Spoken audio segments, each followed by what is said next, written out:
La la la la la la la la la. Okay, looks like we are live now. Okay, hello everyone. Welcome to our Beyond FX Women's History Month live stream. I'm Jes V, the content producer here at Beyond FX, and today I'm joined by an incredible panel of women from all areas of Beyond FX, where we'll be discussing our personal career journeys, defining moments, and sources of motivation.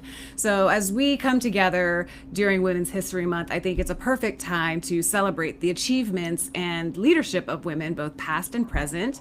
And today, our panelists will share their personal stories, challenges, and successes, bringing their own perspectives to the conversation. And their experiences connect with the themes and growth and support that Women's History Month highlights, reminding us of the importance of encouraging and uplifting women at every point in their careers. And so to start things off, I'd like to do some introductions with everyone, sharing your name, title, and your career background / how you got into the games industry. And then we're going to move into some questions. But, oh, and we got a Becka. Okay, hi Becka. We were just about to do our introductions, Becka. So I'm going to pass it over to Anna. Hi, I'm Anna Hardy. I'm a VFX artist here at Beyond FX, and I got my start actually through like doing CG visualization for marketing, and then moved into a tech artist role, and then decided I just had to do VFX, started over again, but it's totally worth it. Amazing. And then we'll go to Anna. Well, hello everyone. My name is Ana Mauro. I'm a VFX artist from Brazil, and I actually am quite new to the VFX industry because I made a career shift in my 30s. So I am here at Beyond FX for about 5 months, and I've been working in the gaming industry for a year and some months, I don't know. And I actually ended up in the gaming industry. I decided to change after the pandemic because I was really depressed with what I was doing and wanted to feel joy in my work. So I decided to shift, and here I am. Wonderful. And then we'll go to Rachel next. Hi, I'm Rachel. I'm a visual effects artist from Dallas at Beyond FX. I got my start in the game industry here at home in Dallas. My first gig was at Playful Studios, which was local, and it was honestly just an internship that landed in my lap. I ended up in visual effects because I wanted to make a pivot to focus my art discipline from being a generalist, and have since worked on some pretty awesome titles, especially as an artist of Beyond FX. Great. Becca, I know you joined us a little bit late, but I was hoping to get your name, title, and just an intro from you. And you're on mute? No, I know, I'm on mute. Oh, just your career background and how you ended up in the games industry, if you could. Okay. Yeah. All right. So I'm Becka McIntosh. I'm the general manager of Beyond FX. I'm from Los Angeles. I'm one of the only weirdos that was born and raised and still in Los Angeles. I did leave, for context. I did leave. My start in the game industry. So I actually worked in the entertainment industry for a very long time, and it was always gaming adjacent. So I would do like voiceover casting direction, and I did it for what was it, Skylanders, the Giant Tree. Anyways, and so after I had a medical surgery saga that we won't talk about. I was like, you know what? Does this bring me joy? I didn't have a job anymore. I was like, okay, what do I want to do? So I was like, I'm gonna go try to work for one of my big three, of which one was Blizzard, one was Disney, and one was Marvel. And Marvel at the time had been bought by Disney, so I guess it was really a list of two. Um, and I saw a job posting for gaming at Marvel, and I was like, well, that's weird, because like I wasn't super psyched about like the past history of like Marvel gaming, and I was just didn't blow my whistle, I guess. So I applied, but the job was for an executive assistant, so I took a title change and industry change and role change from a director of marketing down to an executive assistant, and I helped rebuild the Marvel Games team for the Walt Disney Company and Marvel Entertainment.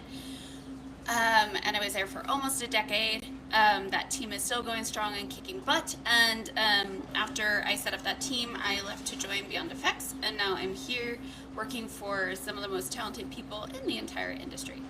The end. Or the beginning. Dot, Or dot, the dot. big dun dun dun. Yes. Well, thank you all for being here with us today to talk about some of your stories.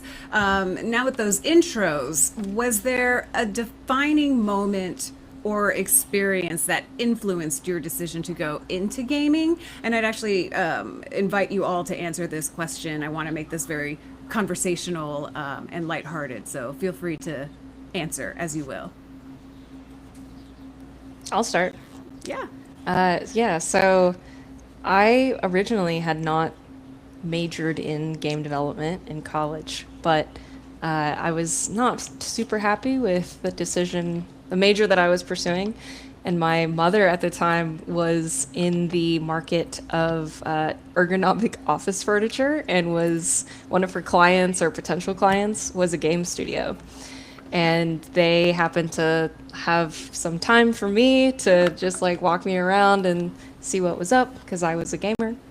And just seeing people sculpting and drawing on monitors and dropping those things they were working on into an environment that was playable was like an instant, like, this is where I'm meant to be. This is what I want to be doing right now. And that was it. The rest was history. Anyone else remember their defining moment?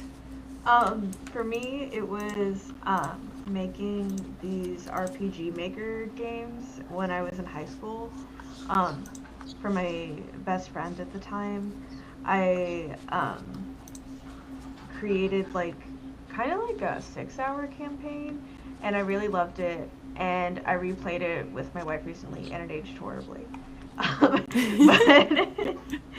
But it was like, I was like, this is the most fun I have ever had doing literally anything ever. So then I was like, okay, maybe there's something here. Nice. Yeah, I remember. Oh, you got one? No, go for it, Becca. No, your memory first before you forget. I would say the defining moment for me was I had always been into video games, like even as a kid. My sister and I would play all the time. And I remember as I got a little bit older, I would say into my 20s, that was when the original G4 TV was on television. And I remember seeing that for the first time and being like, I want to do that. I want to be on camera. I want to talk about video games. It's, oh, I hear a rooster. Sorry. Is that a rooster? The rooster's just as excited as I am about my my influence in gaming. Sorry, Asper's I live on a farm, so I'm gonna mute myself now. Amazing. We got a rooster cameo. Doesn't the rooster know it's International Women's Day? Yeah.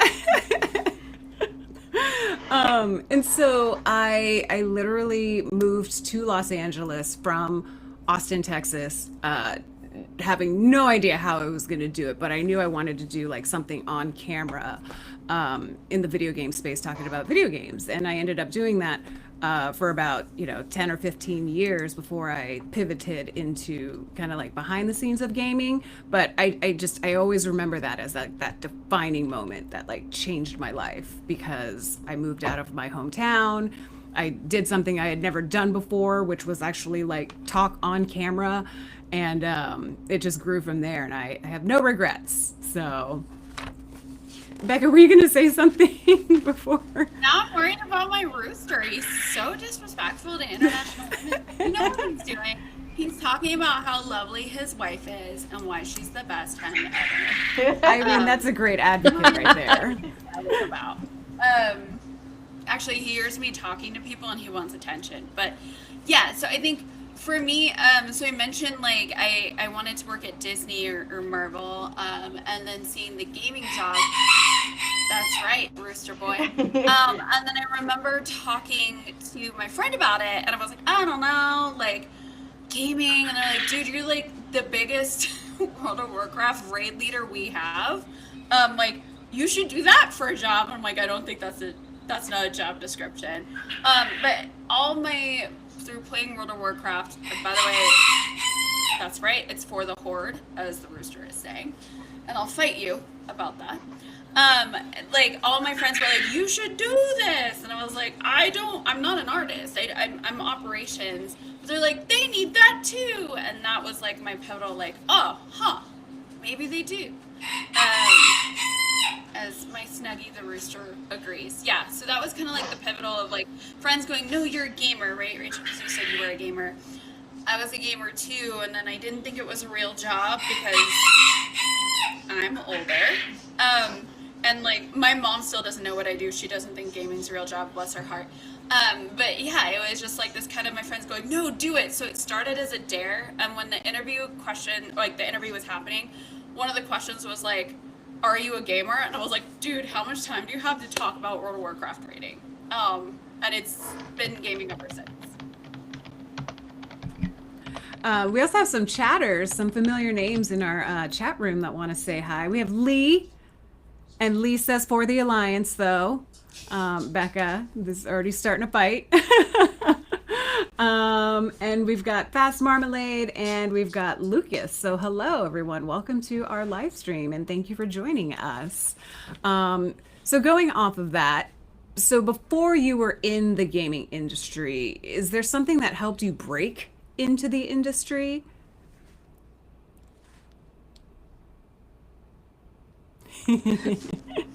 I'll go. Always feel free to cut me off because I'm a yappler. I'll go on forever. But I studied computer graphics technology in college, and after that, college prepares you for the real world and doesn't. Like I think a lot of people have that experience where I got the degree, but didn't really necessarily mean I was going to get a job in the games industry right away. So I, just hounded people on LinkedIn. My gaming professor had a few connects, one of which was Brian Benson, who helped me out a lot starting in VFX, and went to GDC. If you're trying to get in the industry, I can't overstate how great GDC is, especially if you go as a conference associate, because then you can go without paying for the pass, which is what I did. And just like meeting people and understanding the realities of the industry, just that kind of pipeline and just seeking out new opportunities, I think was a big part of it. I think that for me, I joined a lot of Discord channels about VFX and gaming industry, and I enjoyed playing a lot and started to see a lot of women's names in the game and was like, maybe there's room for more. So I joined the Discord channels and was like, okay, I don't know nothing, but I would like to learn, and just kind of reach out to people, and everybody's kind of willing to help. So that's kind of the pivot point for me, I guess. I got my start in the game industry a little bit of a unconventional way. I happen to know, I'll say that I found my way into the game industry through a method that I continue to use when I'm networking or just interacting with anyone else, which is just to lead with empathy and be curious about people and make friends.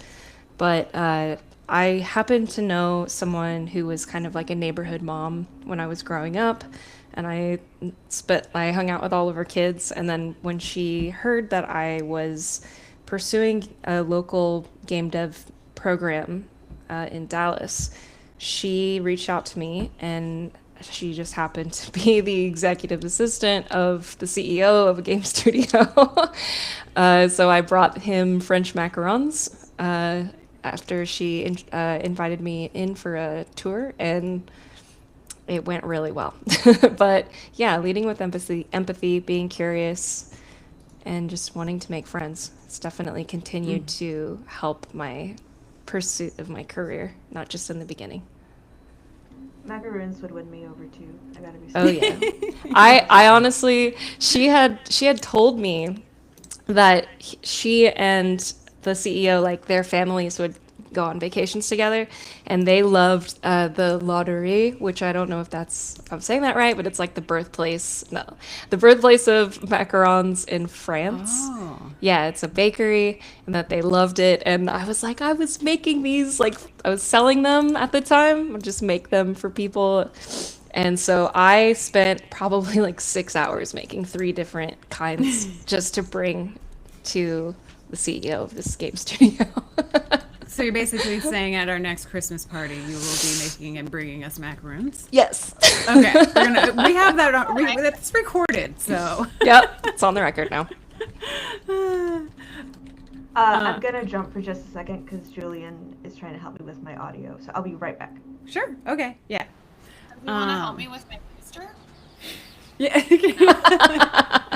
There's Julian saying yes. I can add on that real quick, Jess, while I stall. So Anna's here Sure. for the next question. Yeah. Something I think that a lot of women in the generation of millennials, especially as an elder millennial representing, Yeah. Word. Yes, I know you're with that. Word. Is that we were always told that we had to fit a certain mold and be a certain box and act a certain way and follow these expectations, which quite frankly, can I cuss on here? You know what I'm gonna say. Bullshit. Okay. Okay. But like as having boomer parents and being raised by like people in the greatest generation, like you have this kind of clash of what you know to be crap and what you feel is right. And something that I started doing before I got into gaming that I then amplified in gaming and just now I'm like a freight train out of control, is I don't take no for an answer. I want to know why, and usually the answer why is really, really stupid or antiquated or just not applicable or just butt backwards, right? Like it doesn't make sense. Why can't I do this? Well, it's never been done before. Okay, but walking on the moon hadn't been done before, but we've done it. So like, why can't I do this? Or like, oh, well, that's not how we do it. Why? No, there might be some very good reasons why.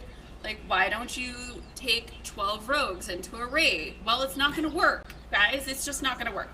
But why can't you try it a different way or think? I think not taking those the easy no's or what you call free pass no's as an answer has really helped me kind of not only like be in the gaming industry, but be in operations in a leadership role as a female. But then also like my trajectory, I restarted from a director to an executive assistant, and now I'm above a director, I'm at a general manager. And like to be able to do that, if I had allowed any of the no's that I met on a weekly, daily basis, I wouldn't be here. So don't take no for an answer.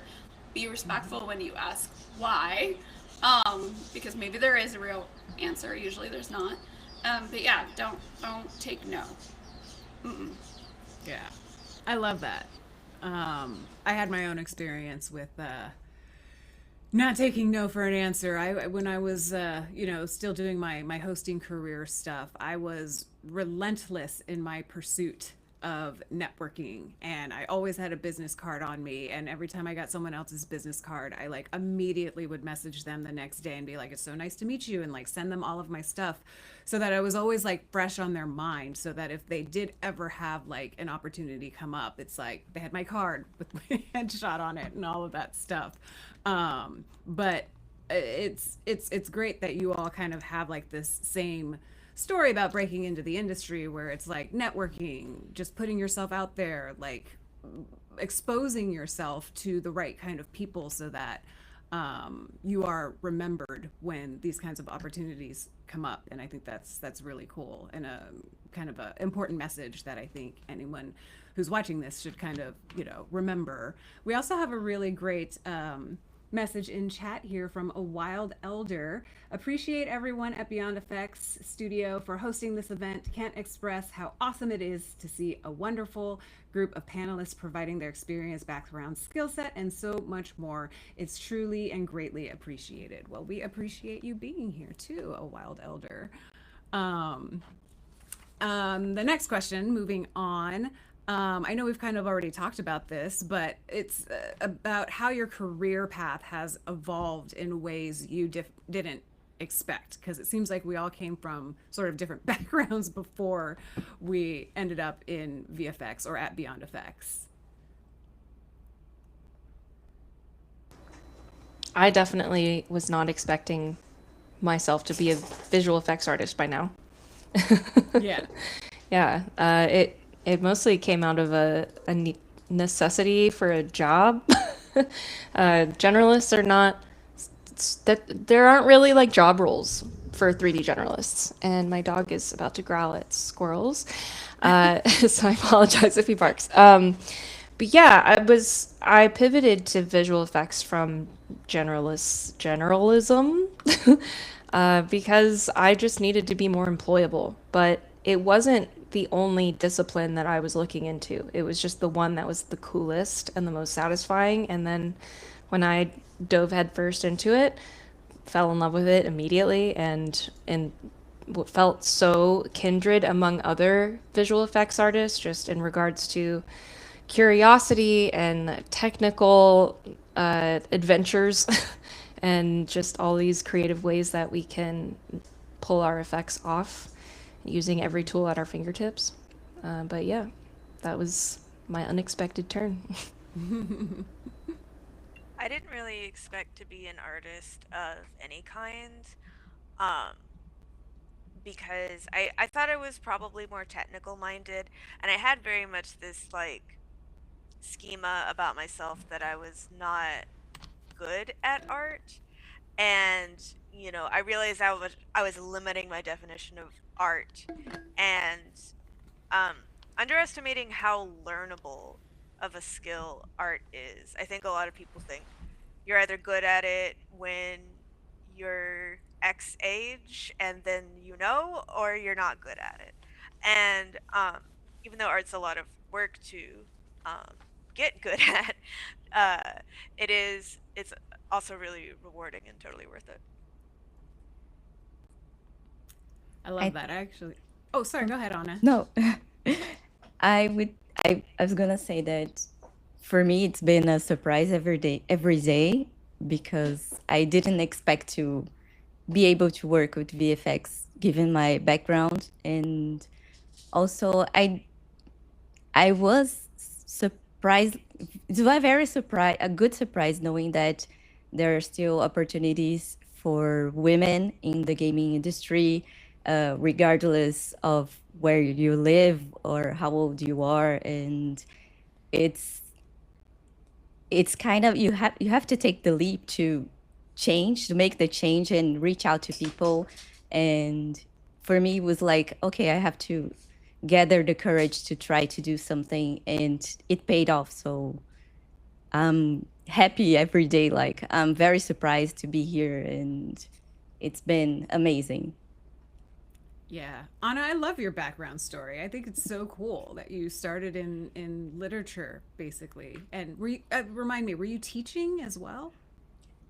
I was working in the publishing books and doing my academic research, I kind of got depressed because of myself, because I decided to study solitude and loneliness during the pandemic. So I kind of dove headfirst in this subject and was kind of overwhelming.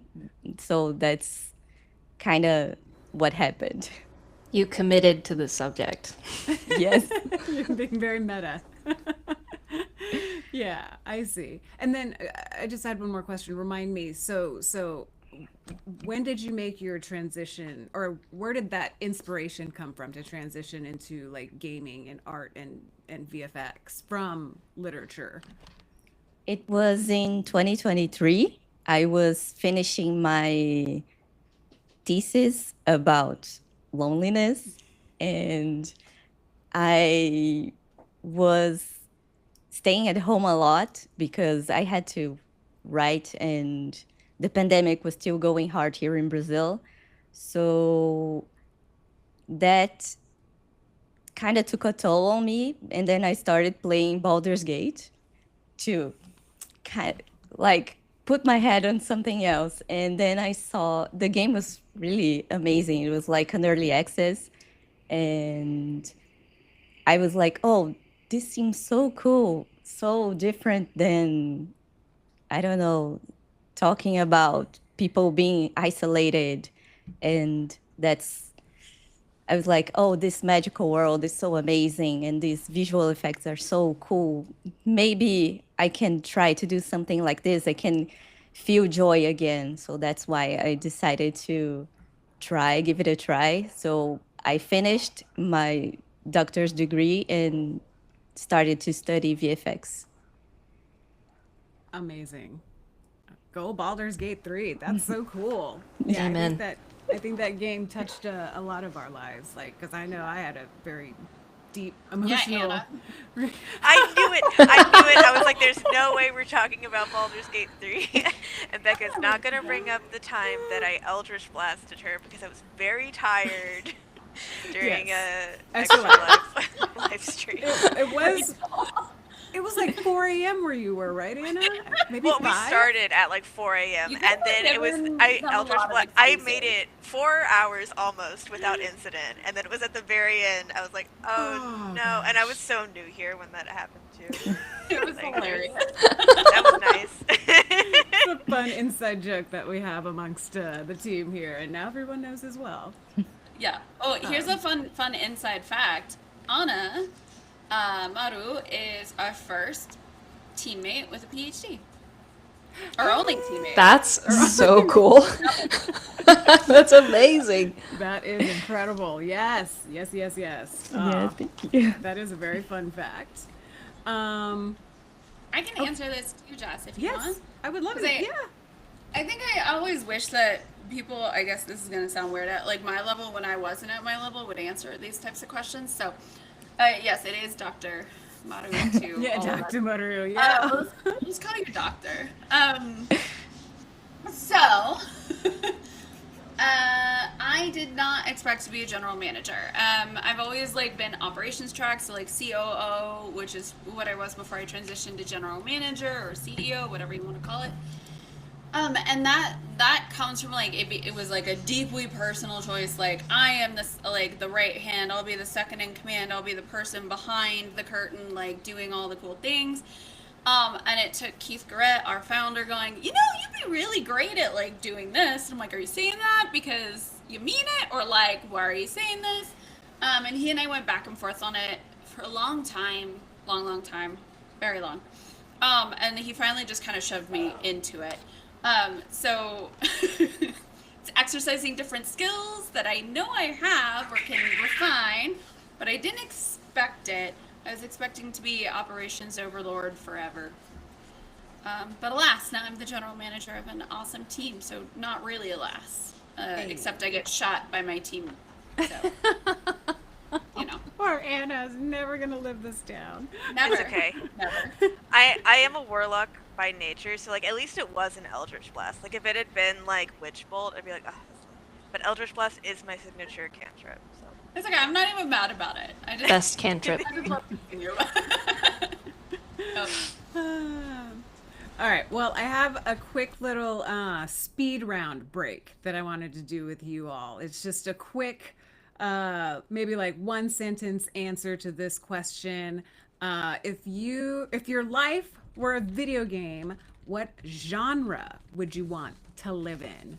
And I'm gonna start with. I had a list here. Becca, I'm gonna start with you. Okay, I'm okay with that. Can I be like a cozy, like Stardew Valley farming game, or a Strange Antiquities game where it's like still cozy with a little bit of puzzle? If you don't know Strange Antiquities or the predecessor, you're missing out. I am missing out because I don't know. It's great. What is it? Strange Antiquity? Strange Antiquities is the second game. I'm totally, but now that you like put me on the spot, Oh, so I'm like, oh, what is the original one? It's got plants. That's not helpful. Um, the original game is so it's by the developer's Bad Viking. And they Okay. have this whole strange horticulture. I'm like, it's plants. I'm like, what's it called with plants? It's horticulture. So they have Gotcha. strange horticulture, and then they have strange antiquities. And so it's like an occult puzzle game for plants or antiquities with some history. Or like just put me in Stardew Valley because Because it's Stardew Valley. I'm on a farm anyways, right? Might as well. Oh, so you're living in the Yes. genre. You already. I liked it so much. It's real. It's real. How about you, Anna? My answer is I want to be one of the cats in eugenics.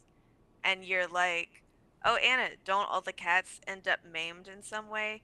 Yes, but I just really want to be a cute, ugly cat because I think they're so great. I love that. The cuties. How about you, Anna?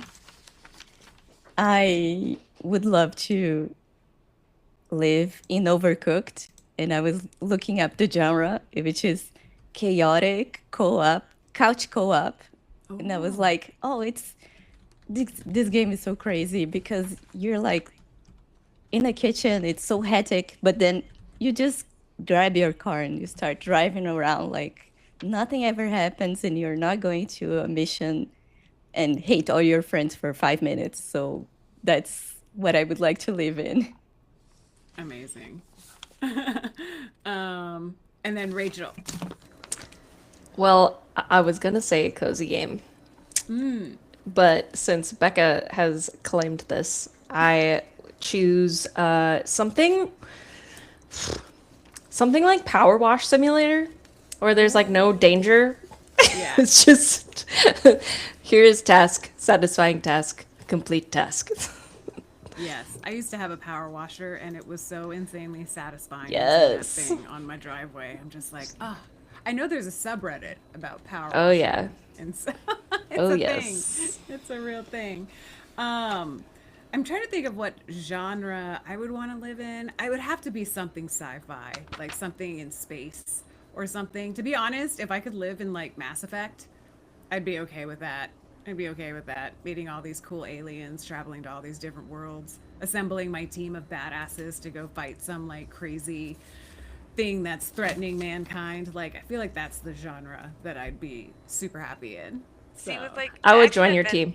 yeah. with the action adventure stuff, I thought about it, but it's like I have to assume I'm the main character, right? Like 'cause otherwise, in Baldur's Gate 3, but I'm like one of the random NPCs that Who I kill with a dies. fireball. Like, you know? Yes. We would be the main characters. We would be, yeah. Okay, so moving on, I wanted to talk about maybe some of the biggest challenges that we all have faced as entering and growing within the games industry and how you overcame these challenges. I'll start because it's fresh on my mind. I didn't enter the game industry with the idea or the impression. I don't think I really even thought about the fact that I was in a predominantly male space, and I think that also is from the benefit of when I was entering the game industry, things were already changing, where the like percentage of women working at game studios was increasing on the rise. But I was rudely awakened when I realized at one point that all of my peers at a specific place and I were being paid differently. And despite us having similar experience levels, I was being paid less than my male counterparts. And fortunately, the confidence that I kept with my male coworkers was really like their support and sharing their income was really helpful. But what I did to try to overcome that was be very forthcoming and get in front of the people who were updating my contracts and telling them like this is what I want, and if I can't have that, then I will be looking elsewhere. And really just making that my main goal, communicating and being as forthcoming as possible. But the community I had around me of game developers certainly helped.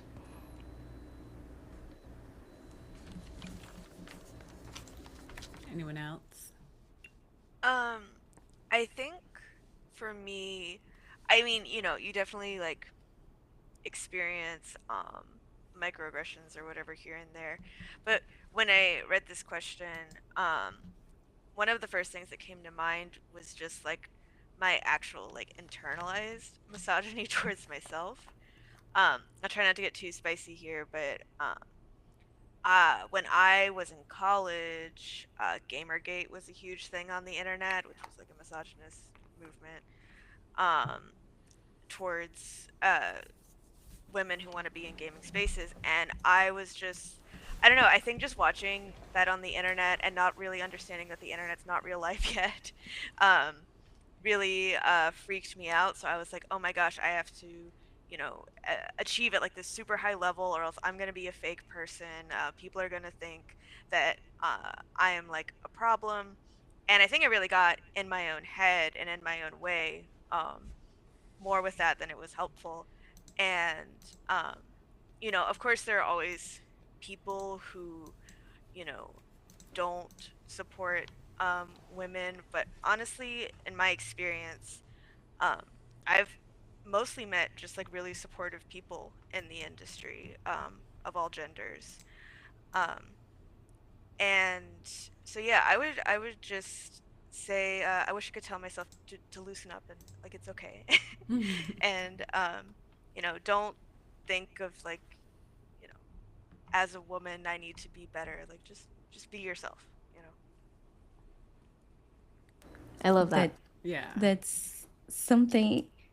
It's interesting that you guys mentioned confidence, because that's exactly what I wrote down when I thought about this question, which was like the biggest challenges were for me were of gathering confidence, because sometimes you feel like, oh, you are you're not good enough. Sometimes for me, I'm an introvert, so I am afraid to put myself out there and sometimes say that I know or that I'm learning. And I feel like overcoming this fear of messing up and, I don't know, occupying spaces was something I'm still trying to overcome, but it's something that it's important. I feel like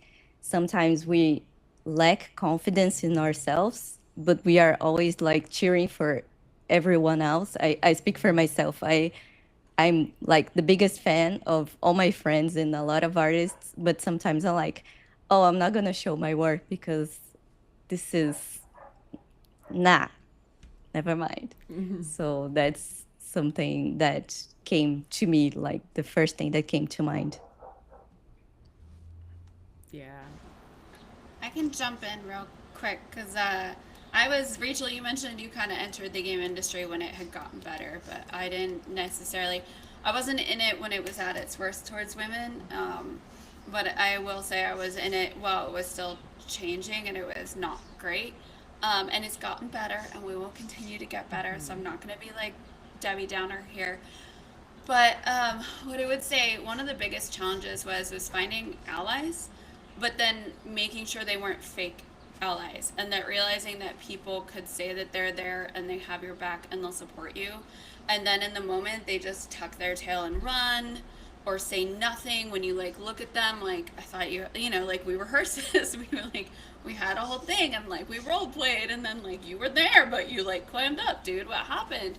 You know, and getting the response of, yeah, but I realized like my job would be on the line, and you know, and it was just figuring out who was a real ally versus who wasn't.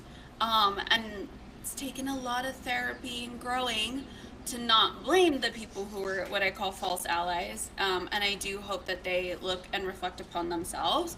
And if you're like, wait, am I a false ally? Maybe you should do some introspection and dig deep and see how you can better yourself so you're not. But once I knew who the real allies were, it became so much easier. I mean, once, like before that, once I realized there were like people who would say they would help you and then just didn't show up, didn't keep their promise. And then the other kind of part of growing within the game industry and how I overcame it was then giving back, because once I knew who my real allies were, I was like, well, now I have to be a real ally back. So if that was being the person who like pulled somebody out of the bathroom because they were crying, or who like held their hand while like under the desk while they said something hard, like whatever it was, making sure figuring out how to be a good ally, a real ally, and how to identify real allies versus false allies. That's the biggest challenge. And even though now like that was over a decade ago, right? I still think there's a little bit to that now. And it is very dependent upon where you are as a person and where you are in the industry. Like Beyond FX is meant to be a safe space. You have people who went through the hard parts of the industry that banded together to make that safe space, but not every place is like that. And so realizing that what it is for you may not be for your friend, and they still may need an ally, that's super important.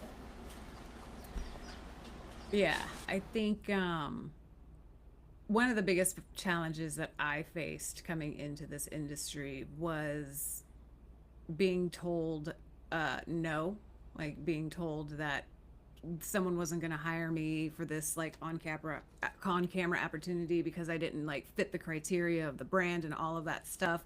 And you know, I call it a challenge, but in a way it was a good challenge, because anytime anyone told me that I couldn't do something, my attitude was, well, just watch me. Wanna bet? Want to bet? And I would. Almost every single time I actually accomplished what I set out to do after someone told me that they didn't think that I was gonna, you know, make it in that regard. And so I would really like to encourage like anyone out there listening that if someone tells you no, like let that no be the fuel that drives you to showing them that they're wrong and that you can do something, because I got that plenty in the industry. So we actually had a question from chat. I can't see it from here, so Julian, the voice of the producer, is going to read it. How do you define success for your... Sorry, I'm like hearing my echo in my headphones. So how do you define success for yourself, and how has that definition evolved over time? How do you define success for yourself? Wow, that's a great question. Who asked that question? And that was from Elder. A Wild Elder. Oh, okay, yeah. Great question, Elder. Someone want to take that? I can.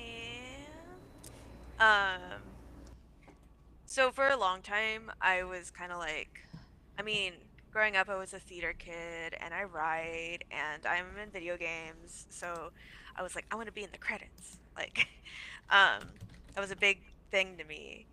And I did eventually get there with a project I worked on for Beyond FX, Batman Arkham Shadow. And that was great. But then when I got there, I'm like, now what? And I was like, you know, I can keep pushing myself to set, you know, new specific external goals, but the fact of the matter is, like, a lot of games don't ship for reasons that are not really in your control. Things just happen.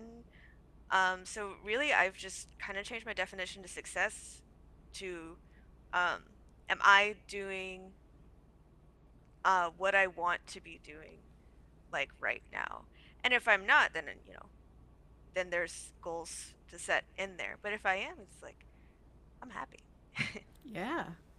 No, that makes a lot of sense. Yeah, I kind of feel the same way. I think the way I would measure success is, yeah, being happy in the area that I'm in that moment, you know? And that's where I am right now, Beyond Effects.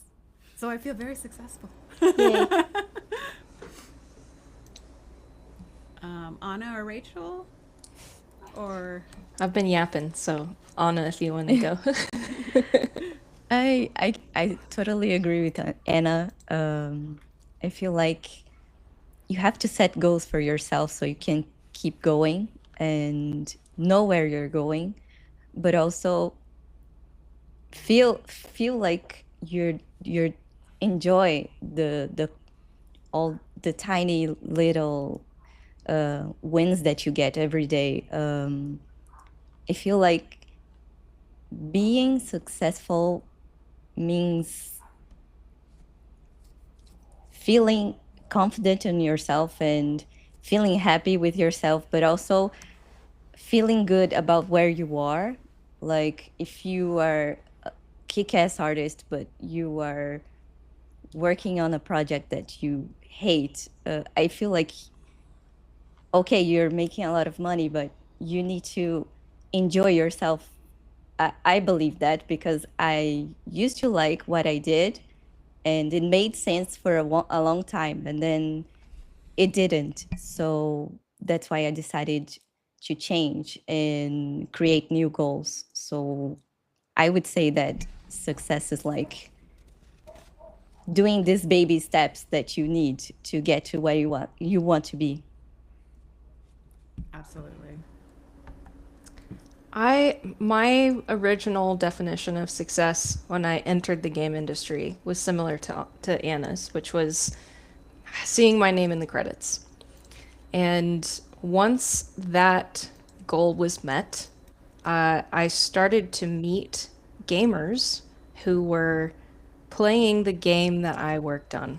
And it wasn't necessarily the first one I worked on, but just meeting players that were like me before I was a game developer, and telling me how much joy and purpose and relief and community that they found playing games, was really, it gave me a lot of professional passion, more new passion.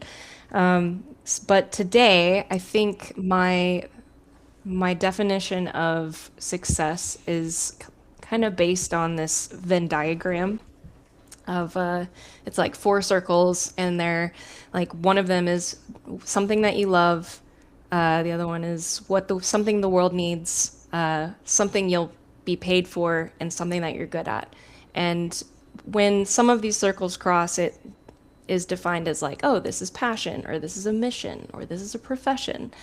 But when all four circles are overlaid together, that's purpose. And that's what I think my definition of success is if I'm finding purpose in my work. That's fantastic. Thanks.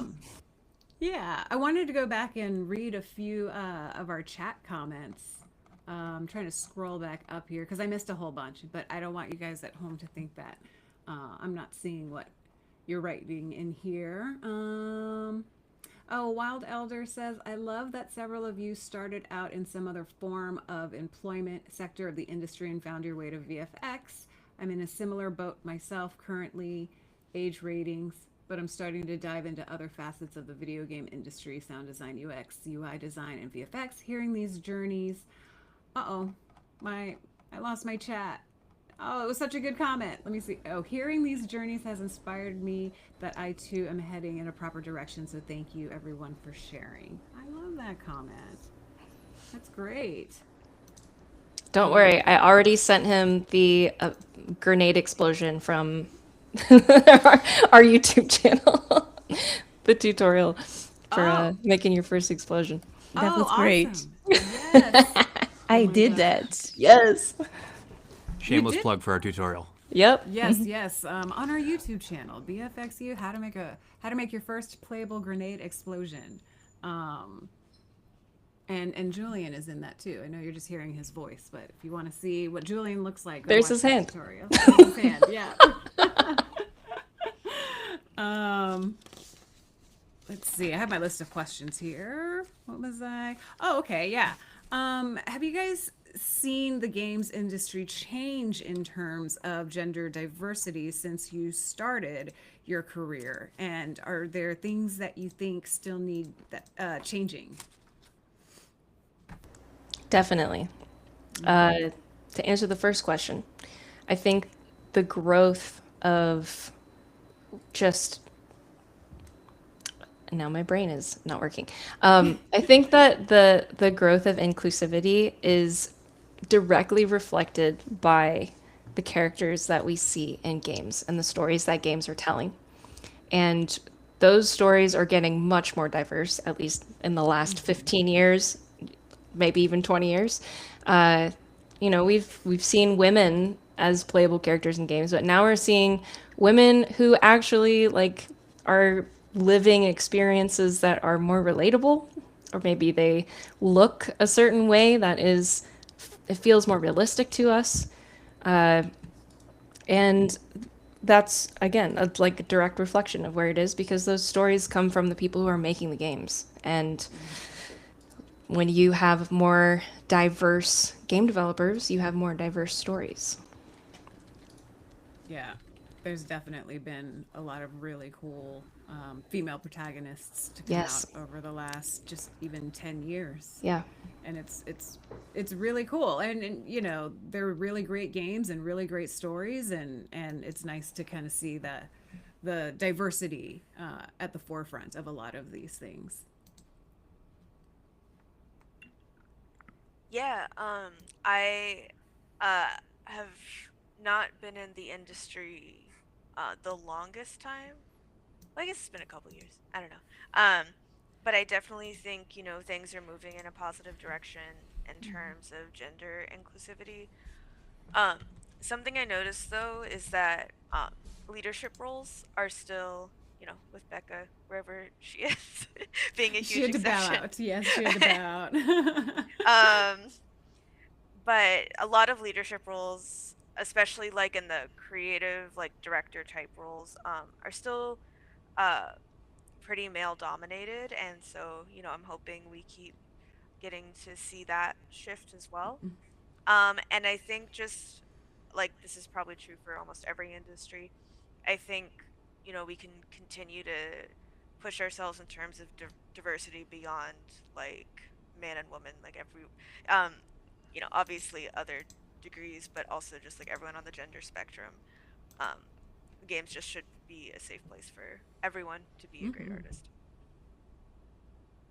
Yeah, I agree. I feel like I haven't been in the industry for a long time, but I've played a lot of games during my teen years, and I've seen more representation of women and also from women from other backgrounds, like from Latin America and Asia. And this is something that's bringing me joy. I feel like our different stories.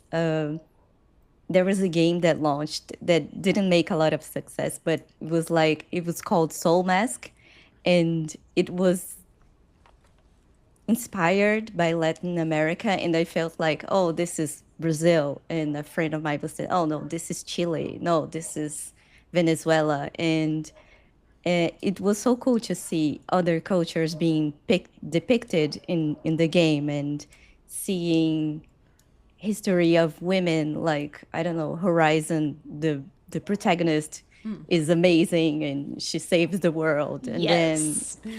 Grace, you tell a story of a depression, but based on a female protagonist. That's amazing, and I feel like these are very rich games and I love them. They're on my love list. The soundtrack of Grease was one of my go-tos for a long time for like background music. It's so pretty. Yeah. Which game? I couldn't hear you. Reese? Uh, well, it's spelled Gris. I Oh, honestly am not sure Grease what. Yeah, Great. or Gris. yeah, I'm not sure if it's Oh. Grease or Gris. Okay. But the art is beautiful. The music's beautiful. I haven't actually played it, but it's definitely on the forever expanding to be played list. It's very good. Julian says it's very good. And it's Grease. Grease. Okay. Good to know. So yeah, we actually have another speed round break here really quick. Bring it on. Bring it on. Okay. Let's What go. is the most rewarding, or what was or is the most rewarding project or achievement in your career? Obviously that you can talk about. Rachel, let's start with you. This is hard.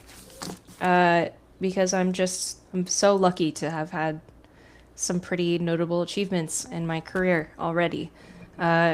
So I'll just tell you the two that are my favorite. The first one was working on God of War Ragnarok.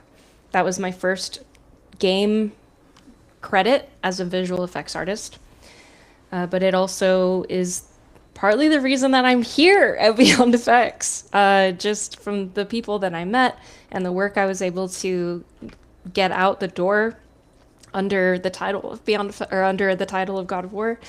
But yeah, my other favorite, most notable accomplishment is ending up here at Beyond Effects. And that's not just to like pay dues to the stream.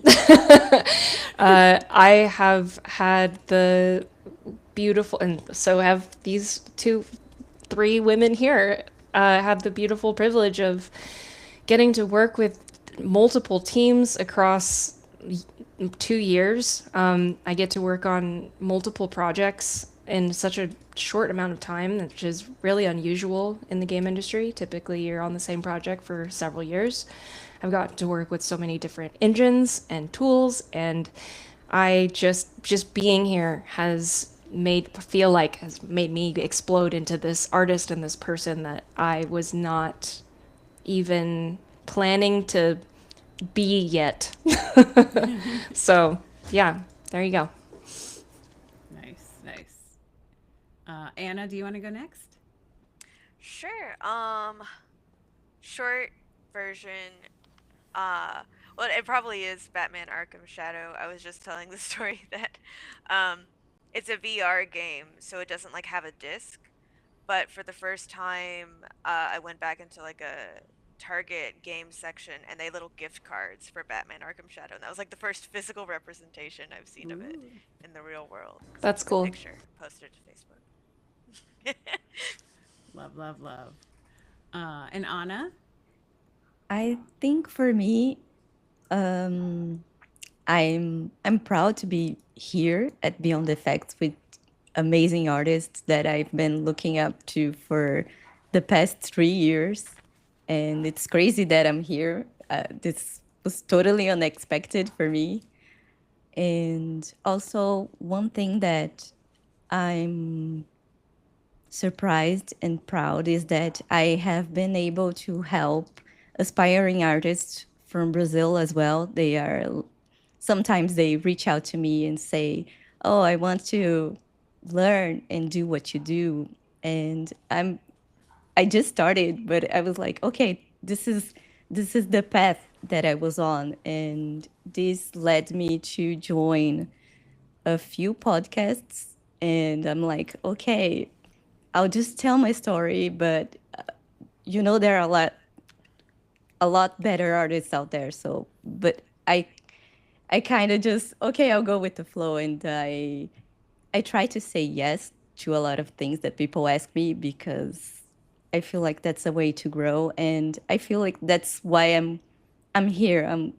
I accepted the challenge, and this has been amazing. Anna, I will fight Amen. you. We are on projects together. You're such a good artist. Thank you.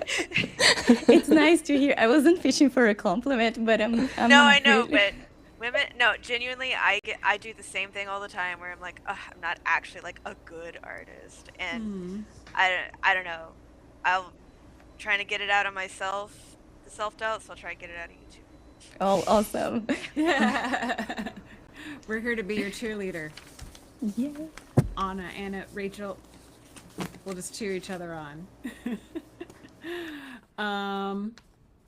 Okay, so moving on, what advice would you give to young women who aspire to have a career in games but may feel uncertain about where to start or how to succeed? Every path is valid. Everyone, I feel like everyone at Beyond Effects is proof of that. We all came from totally different directions. We all walked completely different paths. Some of us have degrees, some of us don't. Some of us pursued VFX like a dream, and some of us ended up here like an accident. Like, every path is valid, and it's, if you don't know where to start, find a VFX artist. find someone who has walked the path, any path that has ended up in the place where you want to be, and ask them how they got there. Where do you think they should start? And we're all pretty happy to answer those kinds of questions, but to put it in a less scattered way, if you're starting a journey, ask someone, or a journey to a specific destination, ask someone who's walked that path before for advice. Absolutely. Yeah, I totally agree. I feel like that's what I did. I reached out to people. I reached out to a lot of people, so I didn't nag one person in specific. But I feel like I used a lot of Discord channels, so that's the advice that I give to people. And I was very active in the real-time VFX forum too, and I learned a lot. I feel like that's a way for you to connect with people and find your own path, like regardless of what you want to do in the gaming industry. It's nice to know people and reach out to them. Nobody ever was rude to me, so everybody's so nice, and it's so weird, but it's amazing. And so I don't know, just put yourself out there, find your gang, and just go for it. Yeah, totally agree with everything both you guys said. Um, the only thing I would add is, definitely do all the networking in the world. Discords are great. Um, and like I said, GDC is great if you're able to go, but that's, obviously hard for some people. But the other thing I would say is, like, if you can, try and take a class through VFX Apprentice or somewhere else that works specifically with real-time effects. And you don't necessarily have to be like the best person in the class at all, but turn in your assignments, ask for critique, because there's some people who kind of don't quite get a chance, so try to time it to where you can turn in those assignments and your instructors will notice, and that can be another good way to help you kind of get that foot in the door. Yeah, we have some more comments in chat here. Gunther says it's tough to say yes to things that feel like imposter syndrome. Imposter syndrome is a real thing. That is something that I think many of us can say we've experienced. Yep. In our times, for sure. Yeah. Yep. Raise your hand. Yeah. Yeah. So Just say yes and then soak later.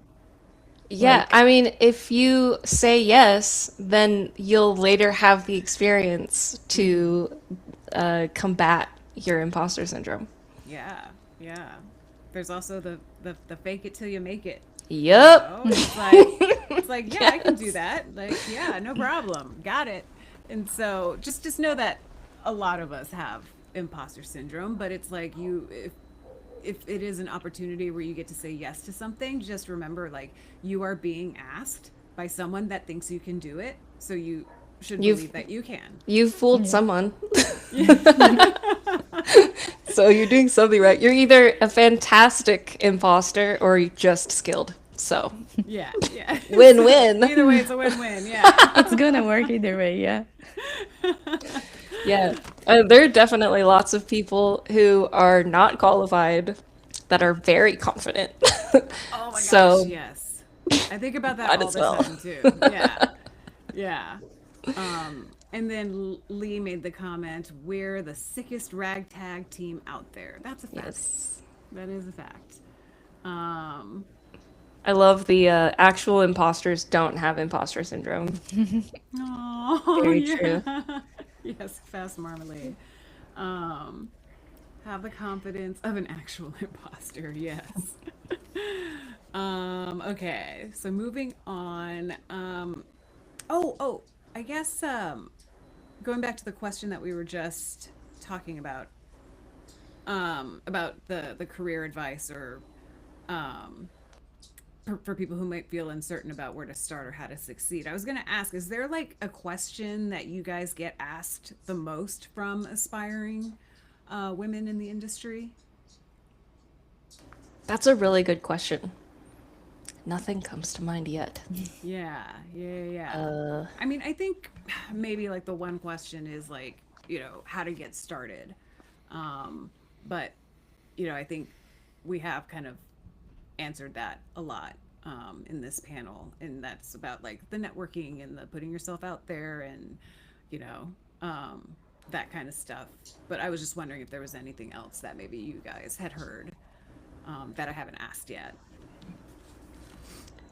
I don't have an answer, but I just want to reiterate something Anna said earlier, which is like for any women who are aspiring game developers or in any male dominated or tech space, Anna, don't try to be the best woman, just be yourself.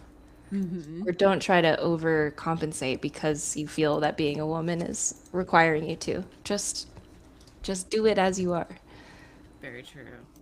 Anna, Very true. ladies and gentlemen.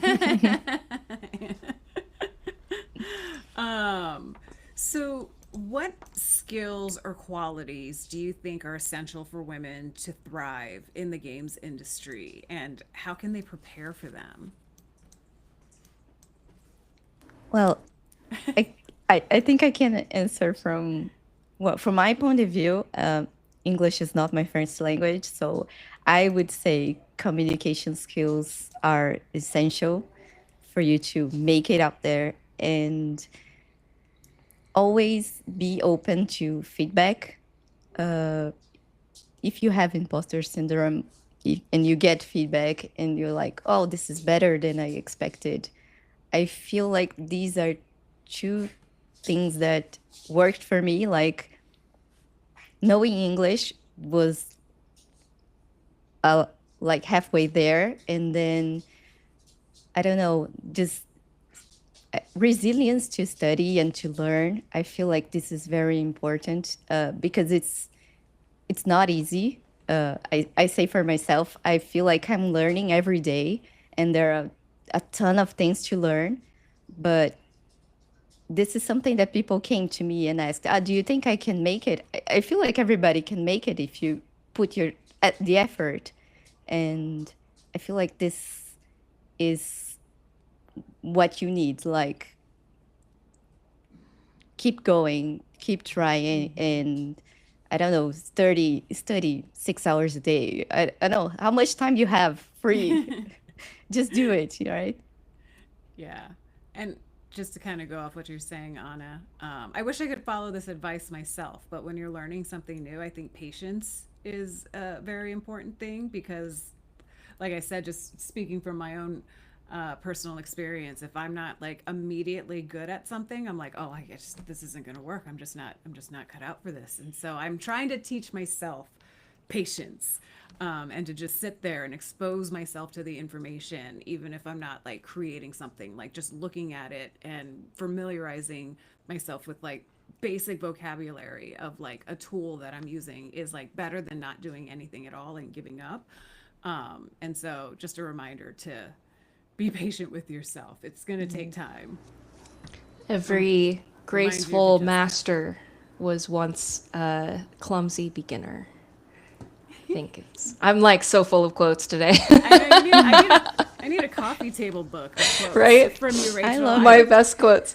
I have so many answers for this question, but I think today my answer is you are your best advocate. No one is going to hand you anything. You got to go out there and go get it and ask for it and be the person who has the audacity to ask for something that they don't even know if they deserve yet. But if you want it, go get it and go ask for it. The worst that can happen is someone says no. Yeah. Got a 50-50 chance. Yeah, pretty much. Yes or no. You want that promotion? You want that raise? You want that job? You want to work on that project? Go tell people that. Yes. Yeah, it's true because A, people can't read your mind, and B, even if they might kind of know, they're not going to really feel pushed to do it until you articulate it to them that, no, this is what I want, this is why I want it. Exactly. And to even just further underline that, like if people we're all so individually focused on ourselves that nobody's focused on you. And that is for better and for worse. So if there is something you want, nobody can read your mind. Mm-hmm. Speak up. Go get it, girl. Go get it. And back to like the patience and confidence thing. Like, I'm gonna keep it so real. You know, we have consistent art reviews at Beyond Effects because, you know, they're a great opportunity to learn. And it took a really long time for me to just if I get a review back and people have lots of comments that I wasn't expecting, and there's actually so much more room to improve on this, and I thought it was actually kind of good, and it's like, oh my gosh, maybe it wasn't. To just like take those as learning opportunities, and my coworkers are great about that, because no one really has an ego, no one's really trying to put you down, but they will be direct and they will be honest, and that's good for learning. Mm-hmm. But it's hard to not feel that imposter syndrome of, oh, because I'm not good at this now, or because I had a particularly bad day, that means I will never be good at it. Like, I remember asking my partner many times, like, should I just like be a producer or something? Like, maybe this art thing isn't for me. Maybe I should switch. But sticking with it was the right choice. So, you know, just be patient in those moments. Yeah, I feel like you need to understand that sometimes people have like different times of learning. I feel like in the VFX industry, I feel like I'm slow, but sometimes people tell me, "Oh no, you're doing good." I feel like you kind of have to accept that people will always be ahead of you. Sometimes people will be behind you, and it's okay. Just focus on yourself and do it, and don't feel bad. When you said, "Oh, sometimes there are a lot of comments," sometimes it's weird to receive that, but after a while, you're like, "Oh, that's awesome. Now I have a to-do list of what I have to achieve to make this great." So that's something that I've learned, like, okay, I have a different time. This is my pace, so this is important. I have another quote. Please, I love the quotes. To underline Anna's point. A flower does not think of competing with the flower next to it. It just blooms. Very very true. You are nailing it. With the quotes. You guys, this is a great group. You guys are keeping my ADHD in check. Oh gosh.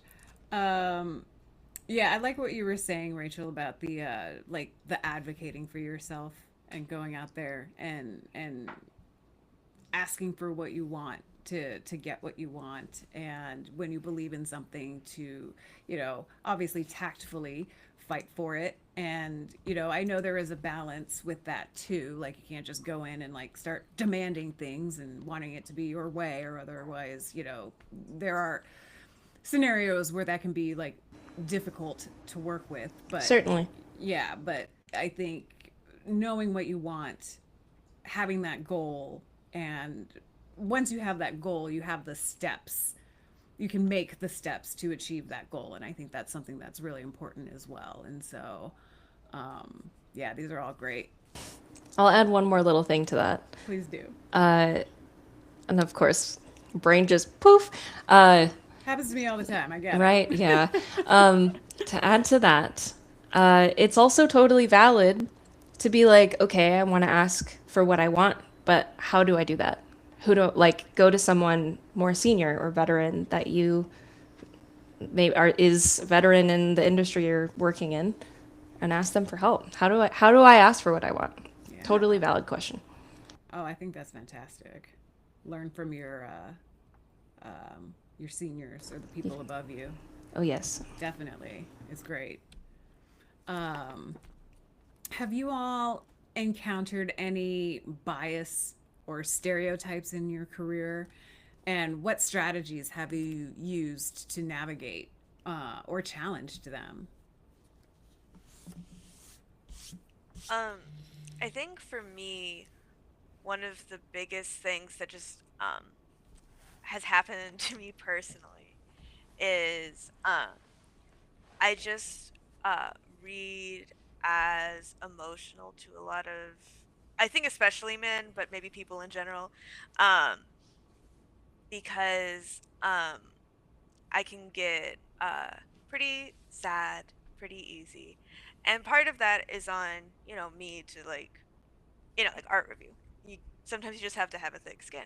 But other times, it is just like, you know, sometimes emotional things happen. And so I just try to present myself as calm and clearly as possible and try to say what's on my mind in a non um, aggressive way, but I still, you know, try to um, let myself be myself and kind of meet in the middle. Because unfortunately, just the way things are, sometimes you do have to hold back your emotions when you're really sad. But um, saying it and not just hiding it is also powerful.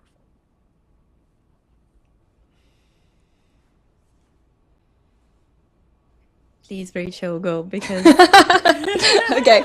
I'm gonna. I could see moving. I'm like, I'm gonna put. Yeah. I'm not gonna share my experience, but I'm gonna put my mental health advocate hat on here when it comes to being human, and just having emotions, experiencing emotions. Our emotions are not our reality.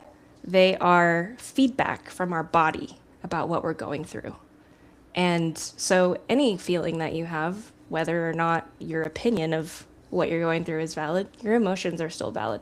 And I think that I know that women often get accused of their being emotional and having those emotions, making our decisions and leading our behavior and actions, which is, it sucks, but we're also men, women, gender fluid, transitioning folks. We all are human beings who have emotions and experience them. So if you're finding yourself in a place, anyone who is listening, where you're thinking, I'm getting feedback that is making me feel either offended or sad because I'm feeling like an imposter, feel that emotion, and then get through it and be like, why did I feel that way? What's the feedback for? What am I? And if usually it's just, it's because I care, and that's okay. Boom. for the chat. I feel like sometimes I'm kind of oblivious to things around me, unless people tell me, "Oh, you suck." I won't get to that conclusion by myself. So Who said you suck, Anna? I'm gonna come for them. Yeah, we're fighting. No, I'm Rachel and I just stay ready. But I would say that in the gaming industry, I feel very welcomed, and I I feel like I haven't suffered in nothing. But so just to say something that from my past, I used to work in an university, and it kind of it had a connection with some church. So everybody that was in charge were men, and sometimes they were like, "Oh, you don't know what you're talking about. Let me ask your boss." And he was from, I don't know, he used to teach administration, and that had nothing to do with books. So sometimes that's what we had on our daily basis. And I don't feel like this happens in the gaming industry, at least not here at Beyond. I feel like people value your opinion, and this has been an awesome change for me. I don't know. I don't feel like I'm suffering any bias so far. So yeah. Yeah, this is a magical place in terms It is. of not feeling yeah, any bias. When I first started in the industry doing the on-camera hosting stuff, one of the things that I always got when I would meet someone new, and this was around 2006, so gaming wasn't as prevalent as it is right now, but anytime I told someone that I was, an on-camera host for the video game industry, the next question out of their mouth, 9 times out of 10, was, "Oh, do you actually play video games?" And I used to get so frustrated at that, because it's like, what job out there is there where you ask that person if they actually do that job, or something like that. And it has gotten better now, but that's something that I used to always run into. And so now it's getting a little bit better. Like, "Oh, well, what are you playing now?" Or Yeah. like, "What system do you like?" Or, "Oh, my kid likes video games," and I'm like, "Cool, let me talk to him," because I can probably Yes. relate Man, more we all to get what- that my kid likes video games. Yeah. I feel like. So I'm like, "Get him over here, Ben." But yeah, I can absolutely say, like, 100% without a doubt, like, I've never dealt with any of that, like, here at Beyond FX. So it's been really refreshing and awesome. It's crazy to me that people would say that to you, just because, like, in 2006, who's an on-screen video game personality for clout? Like, like, obviously you play games. Like, why else would you be doing that? Yes. Well, I'm not even joking. Sometimes they would ask me, "Oh, are you an actress?" God. Thinking that maybe I was using, like, this video game space to, like, boost like this acting career, or for attention, or something like that. So by your logic, it makes sense, Anna. But the second question, so You know what's so funny is that there's only one word in that question that makes it offensive or outlandish or have ridiculous audacity, which is the word actually. actually, Actually, do you do you actually play video? actually play games? Oh man, yes. And so, but since I was such an avid gamer, I'd be like, "Yes, and let me tell you about all the games that I am playing that you probably never even heard of." So, yeah, so I would say, I'm going to ask, looking back on your journey, is there anything that you would do differently or wish you had known when you first started out in your career? I have something that sounds like a quote. but it's something I just wrote down. But I'm gonna say it before Rachel does, just in case. um, Basically, when I was reading this question, the first thing I thought of is I would tell myself to give myself the grace that you give others. Like, I am very much willing to, oh, they had a bad day. Oh, this affect's just really hard for other people, and, like, appreciate their growth and how it started at place A and they got to place B, and isn't that great? But I could never do that for myself. It's like, if it wasn't perfect, now I'm upset. So I would just tell myself to be like, how you think reasonable thoughts sometimes? Just do that, but about you. So.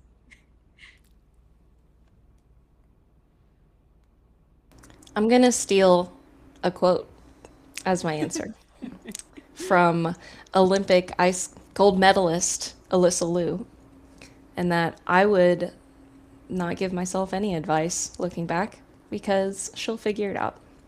Aw. Oh, that's great. I love that. Yeah. Damn it, Yeah, well- Rachel. Well, Yeah, now I don't want to answer. What the hell do I say now?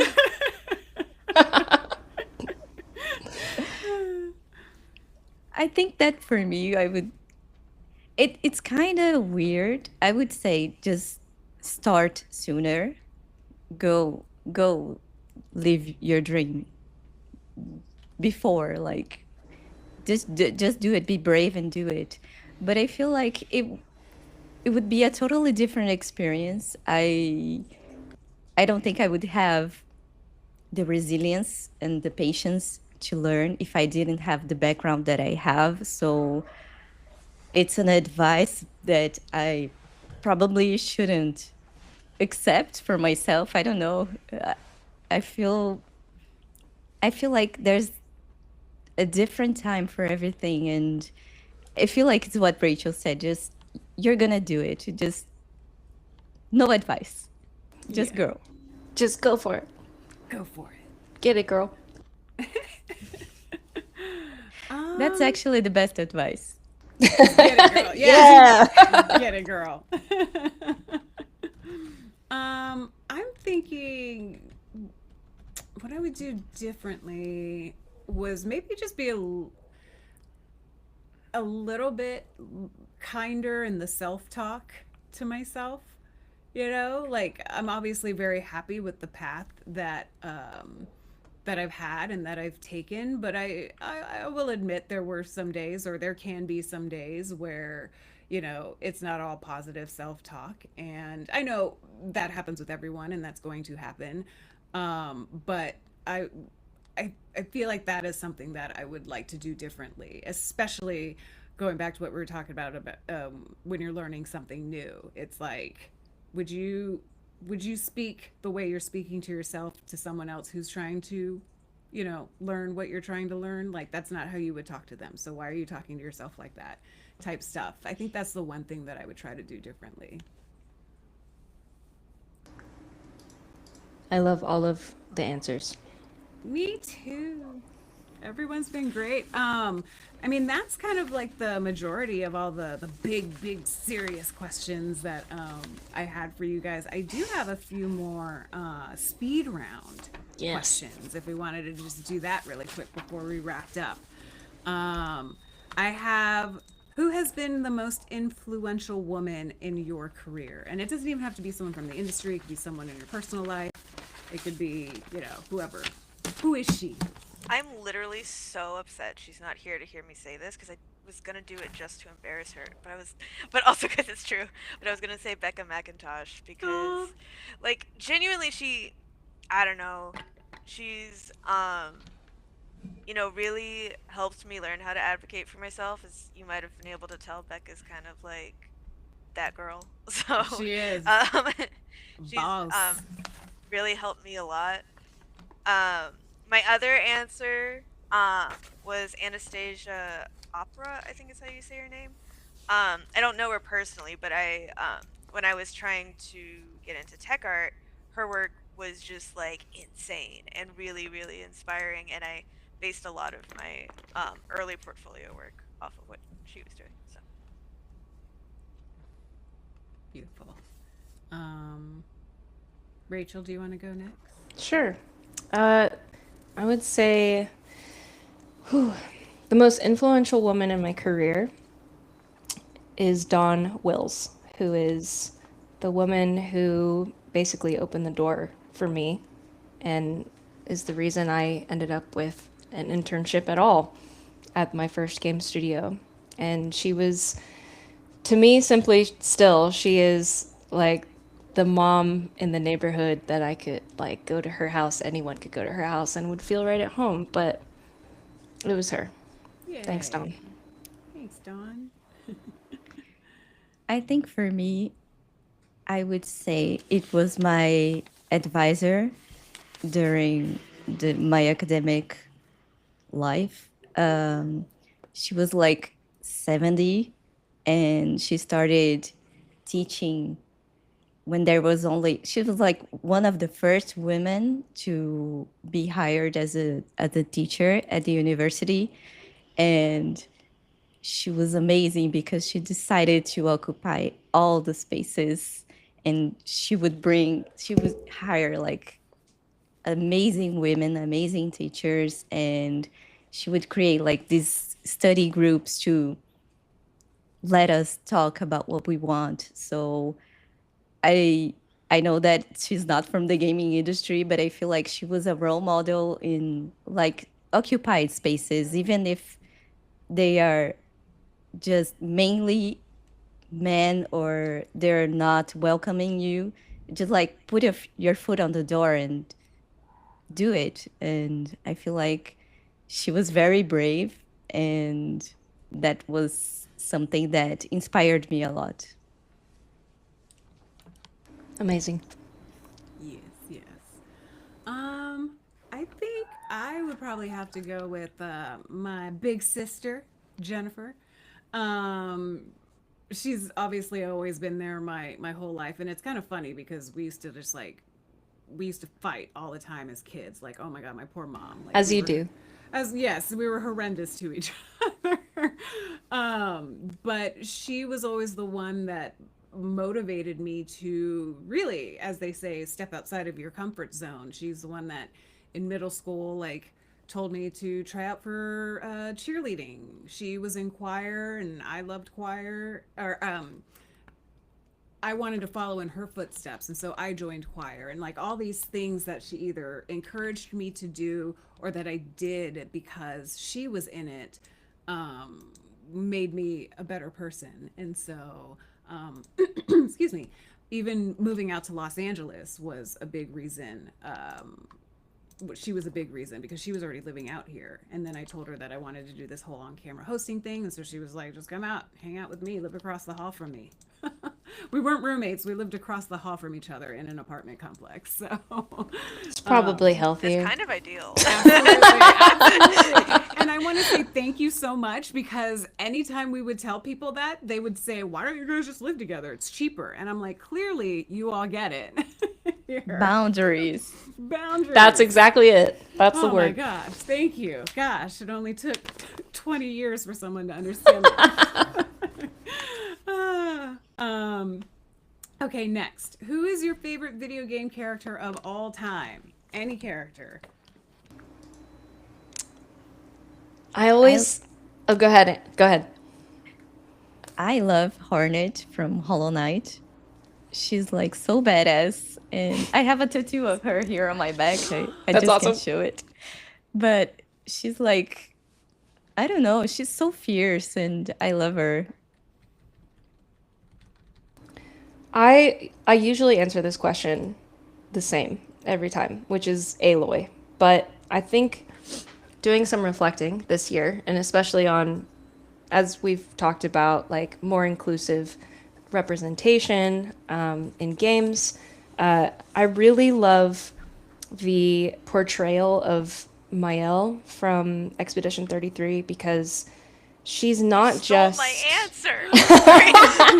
she's not just like a Mary Sue. She's not all powerful. She's flawed, like a real human, and she's an unreliable narrator.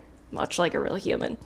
And I think just the fact that she's relatable in that way, that she's not perfect, kind of makes her my new favorite dancer. Sorry, Anna. Darn it! I need to establish myself once again as the studio's #1 Claire Obscure fan. I stream You it are. on this channel. You are. But no, I mean, I literally was told a lot of my friends, like I was like, if Mael had been a character when I was like 15, she would have been my gay awakening. Like I love her so much. I relate to her as like myself as a teenager. She is voiced by someone. Jennifer Yeah. English. Yeah. I love her. Yes. But yeah, so I feel like I should have like a backup answer, but I don't. I don't know. No. Maybe by the end of the stream I'll come up with one. Still You valid. should say Aloy.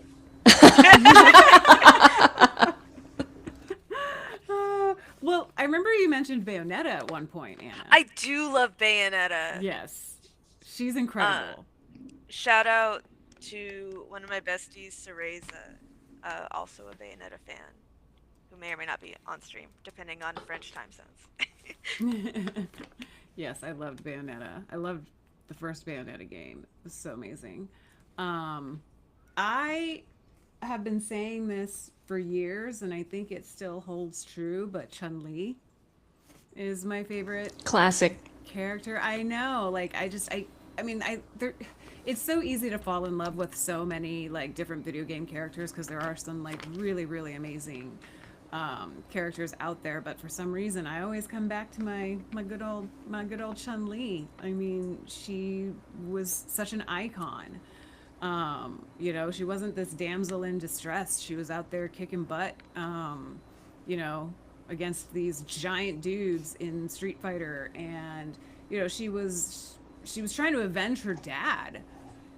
And I think that was like such a cool story about her, and I love her outfit, I love her voice, like I love her moves, you know, everything. It's just, I don't know if I can ever stray away from loving Chun-Li as my favorite character ever.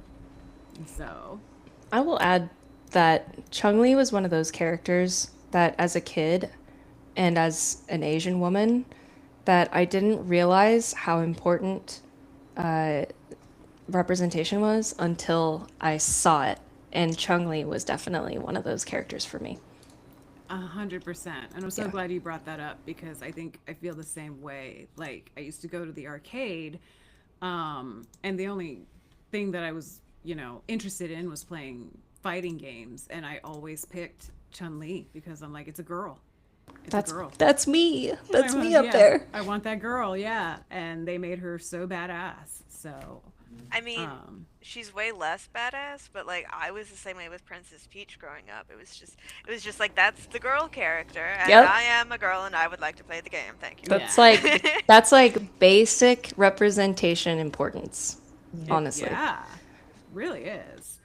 I was going to read this comment from Fast Marmalade.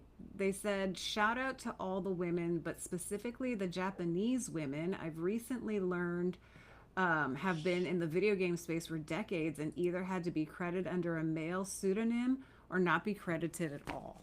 That's some Mulan energy. That It is.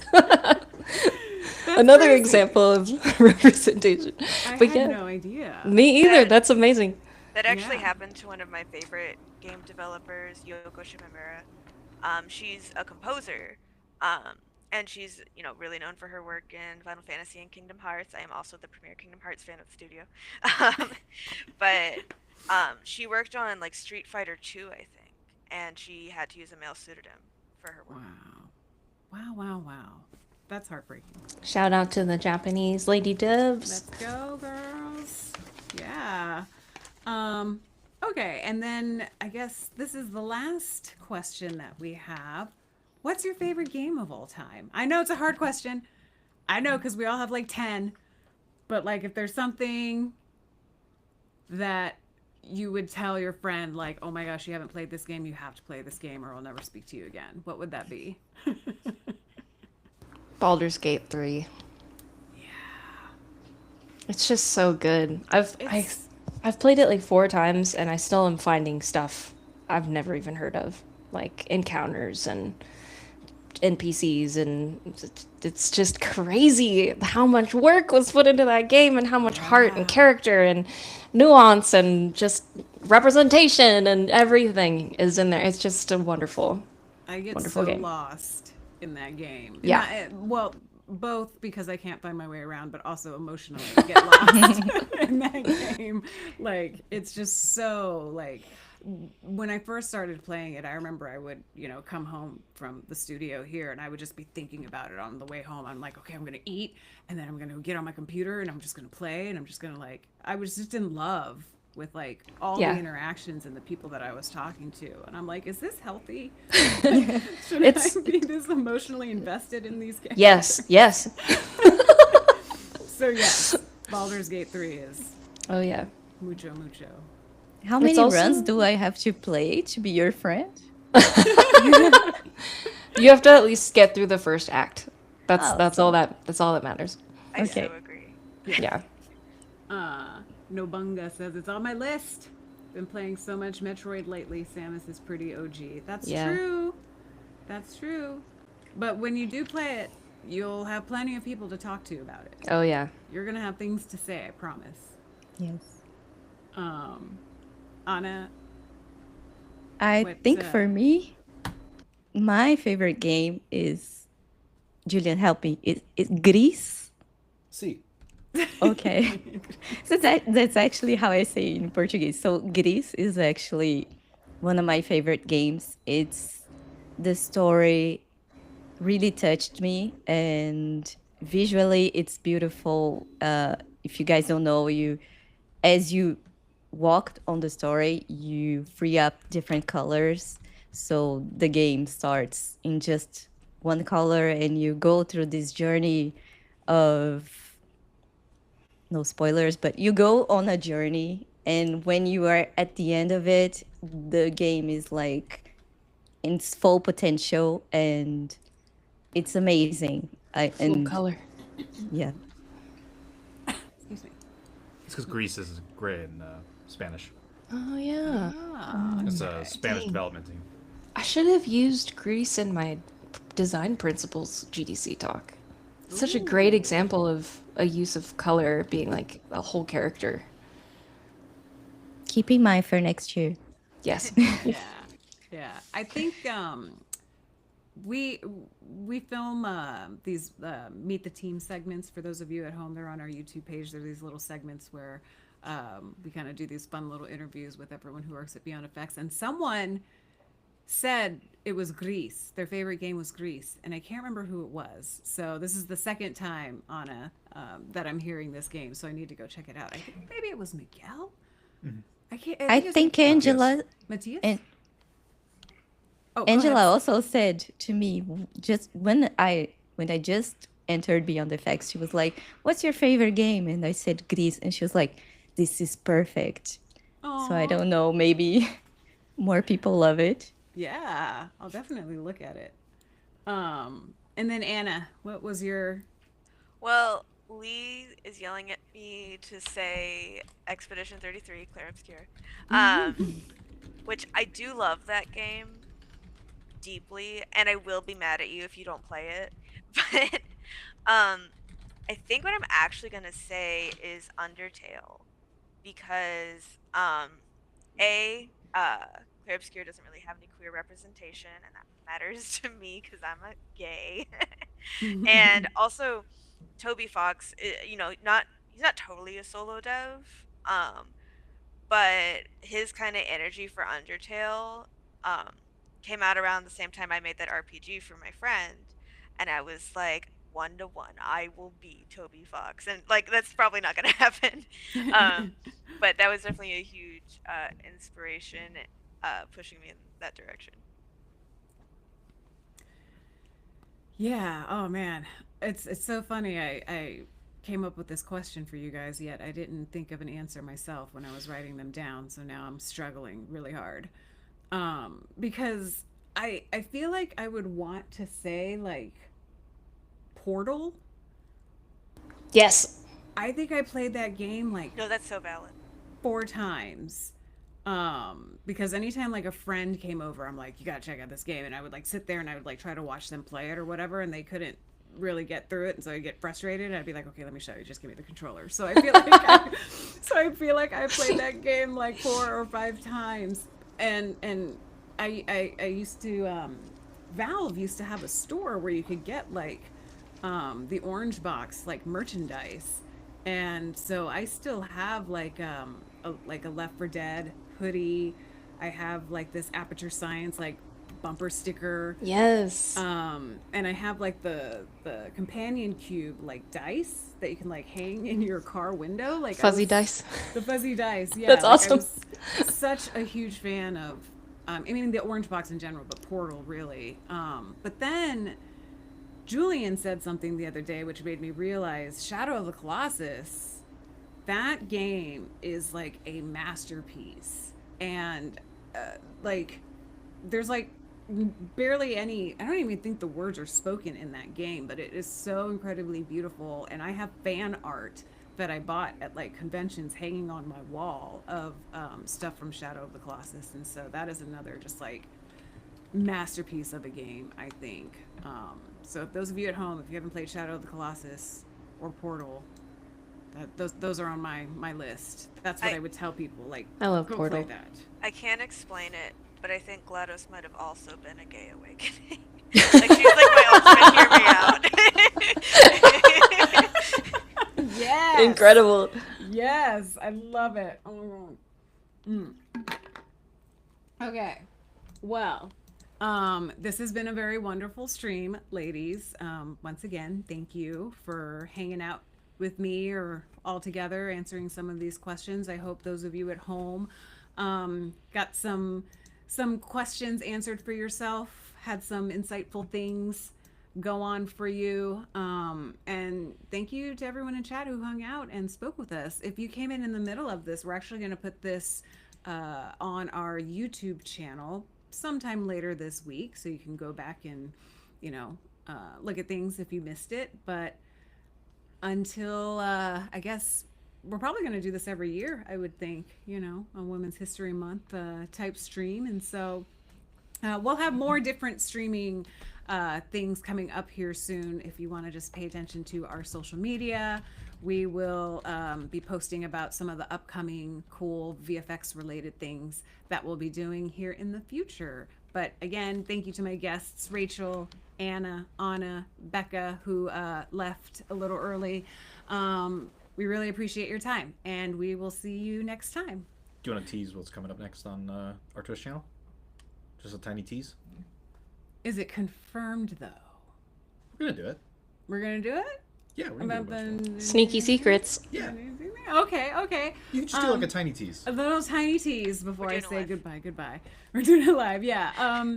We have had some artists from Beyond Effects give talks at GDC in the past, and we are going to have them give those sessions, seminars, talks here on the live stream, so you guys can see all the cool things that they got to do live. And so once we get that set up, we'll be sure to post about it, and I'm very excited for you guys to all see the cool stuff that they've been doing. And It's gonna be great. Lee says, yeah, Speed Racer. It is gonna be great. I'm excited to see it because I haven't gotten to see all of them, so it's gonna be cool stuff. Okay. All right, you guys. Once again, thank you so much. Bye. Thanks good for one. coming. you. Thanks for Yeah, listening. bye. Happy Bye. Women's History Month. Yes, happy Women's